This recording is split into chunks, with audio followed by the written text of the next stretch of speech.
Jonas, chapitre 1. La parole du Seigneur fut adressée à Jonas, fils d'Amittai, en ces mots. Lève-toi, va à Ninive, cette grande ville, et crie contre elle, car leur méchanceté est montée jusqu'à moi. Mais Jonas se leva pour fuir à Tarsis, loin de la présence du Seigneur. Il descendit à Joppé et trouva un navire en partance pour Tarsis. Il paya le prix du passage et descendit à bord pour aller avec eux à Tarsis, loin de la présence du Seigneur. Alors le Seigneur envoya sur la mer un vent violent, et il s'éleva une grande tempête sur la mer, si bien que le navire menaçait de se briser. Les marins prirent peur et crièrent chacun vers son Dieu. Ils jetèrent à la mer les objets qui étaient dans le navire pour l'alléger. Quant à Jonas, il était descendu dans les flancs du navire. Il s'était couché et dormait profondément. Le pilote s'approcha de lui et lui dit : « Que fais-tu là, toi qui dors ? Lève-toi, invoque ton Dieu. Peut-être que ce Dieu pensera à nous et que nous ne périrons pas. » Ils se dirent l'un à l'autre : « Venez, tirons au sort pour savoir à cause de qui ce malheur nous arrive. » Ils tirèrent au sort, et le sort tomba sur Jonas. Alors ils lui dirent : « Dis-nous, nous t'en prions, à cause de qui ce malheur nous arrive. Quelle est ton occupation ? D'où viens-tu ? Quel est ton pays ? Et de quel peuple es-tu ? » Il leur répondit : « Je suis hébreu, et je crains le Seigneur, le Dieu des cieux, qui a fait la mer et la terre sèche. » Ces hommes furent saisis d'une grande crainte et lui dirent : « Pourquoi as-tu fait cela ? » Car ces hommes savaient qu'ils fuyaient loin de la présence du Seigneur, puisqu'il le leur avait déclaré. Ils lui dirent : « Que te ferons-nous pour que la mer se calme à notre égard ? » Car la mer devenait de plus en plus agitée et tempétueuse.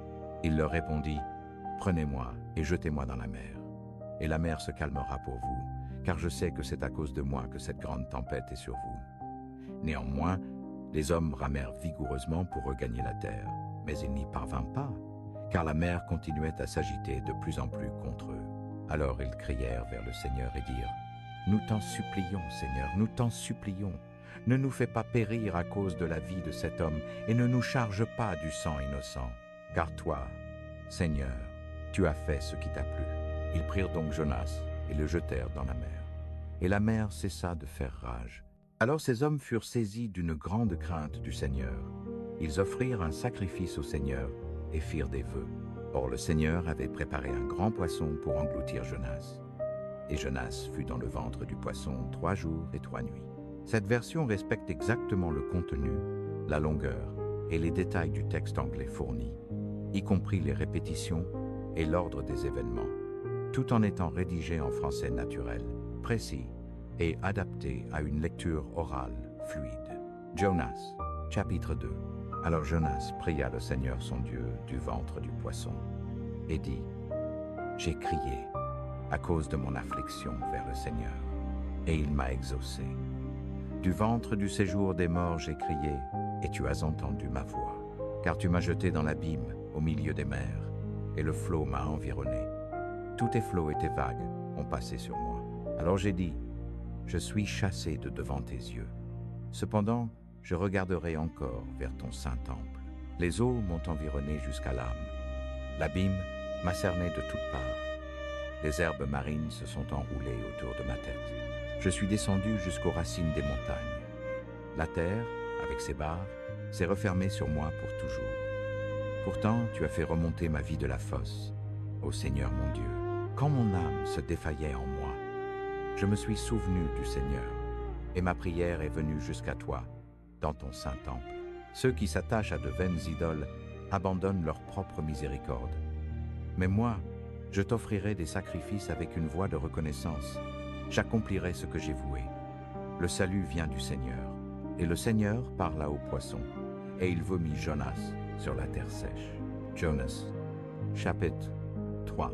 Et la parole du Seigneur vint à Jonas une seconde fois en disant : Lève-toi, va à Ninive, cette grande ville, et prêche contre elle la prédication que je t'ordonne.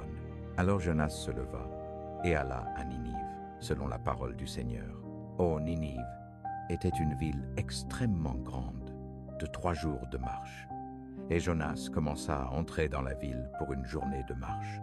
Et il cria et dit, « Encore 40 jours, et Ninive sera renversée. » Alors les gens de Ninive crurent en Dieu, et ils proclamèrent un jeûne, et se revêtirent de sacs, depuis le plus grand d'entre eux jusqu'au plus petit d'entre eux. Car la nouvelle parvint au roi de Ninive.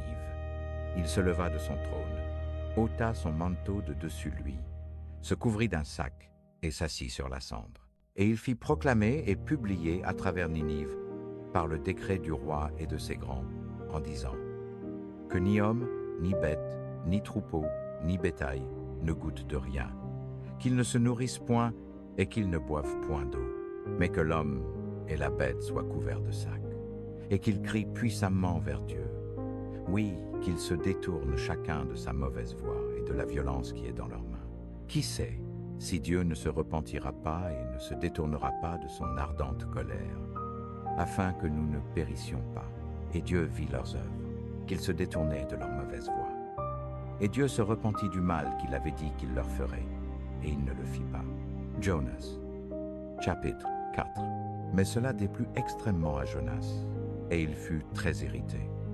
Et il pria le Seigneur et dit, « Je t'en prie, ô Seigneur, n'était-ce pas ma parole quand j'étais encore dans mon pays?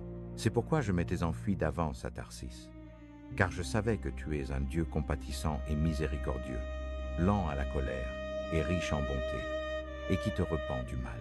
Maintenant donc, ô Seigneur, je t'en prie, ôte-moi la vie, car il vaut mieux pour moi mourir que de vivre. » Alors le Seigneur dit, « Fais-tu bien d'être irrité? » Jonas sortit donc de la ville, et s'assit du côté est de la ville. Il s'y fit une cabane, et s'assit dessous à l'ombre, jusqu'à ce qu'il vît ce qui arriverait à la ville.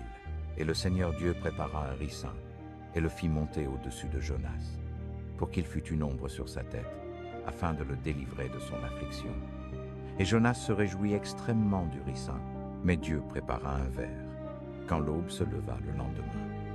Et il frappa le ricin, qui sécha.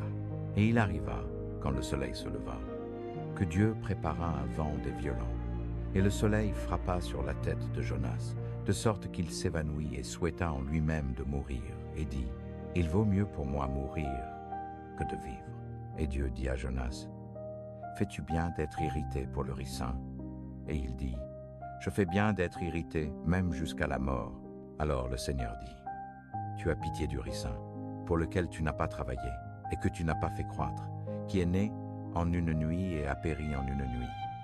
Et moi, je n'épargnerai pas Ninive, cette grande ville, où il y a plus de 120 000 personnes qui ne distinguent pas leur droite de leur gauche, et aussi beaucoup de bétail,